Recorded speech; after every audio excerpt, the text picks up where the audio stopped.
বৈবাহিক সম্পর্ক নিয়ে অশান্তি? সম্পর্ক নিয়ে যারা অশান্তিতে আছেন, আজকের পোস্টটি তাদের জন্য। কিভাবে পাবেন একটা সুন্দর বিবাহিত জীবন? সব প্রশ্নের উত্তর জানতে ভিডিওটি শেষ পর্যন্ত দেখুন। সম্পর্কের মূল আধার হলো বিশ্বাস। যে সম্পর্কে বিশ্বাস নেই, সেই সম্পর্ক টিকে থাকে না। সম্পর্কের দ্বিতীয় আধার হলো সম্মান। যে সম্পর্কে একজন মানুষ অপরজনকে সম্মান দেয় না, সেই সম্পর্ক টিকে থাকে না। সম্পর্কের তৃতীয় আধার হলো স্যাক্রিফাইস। যদি দুজন দুজনের জন্য স্যাক্রিফাইস না করতে পারে, সেই সম্পর্ক টিকে থাকে না। সম্পর্কের চতুর্থ আধার হলো তৃতীয় ব্যক্তির প্রবেশ আটকানো।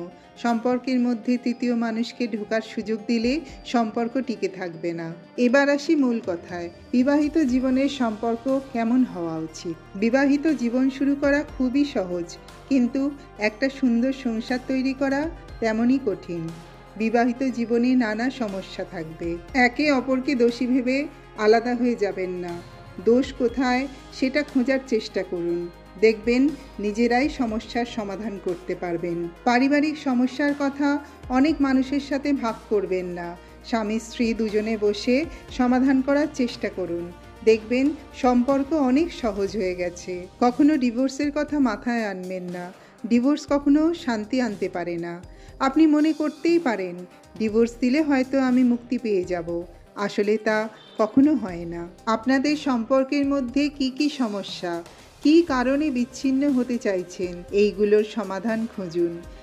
সেই বিষয়গুলি দুজনেই ত্যাগ করার চেষ্টা করুন। দেখবেন সমাধান আপনার হাতেই। রাগ, অহংকার, জেদ এগুলো ত্যাগ করে প্রিয় মানুষের সাথে সংসার করতে শিখুন। দেখবেন পৃথিবীতে আপনার মতো সুখী মানুষ আর কেউ নেই। ভালো থাকুক পৃথিবীর সকল সম্পর্কের মানুষগুলো, ভালো থাকুক প্রিয় মানুষগুলো। আমার ভিডিওটি ভালো লাগলে লাইক, কমেন্ট, শেয়ার করতে ভুলবেন না। যদি চ্যানেলটি নতুন দেখেন, প্লিজ সাবস্ক্রাইব করে দিয়ে পাশে থাকবেন। ধন্যবাদ।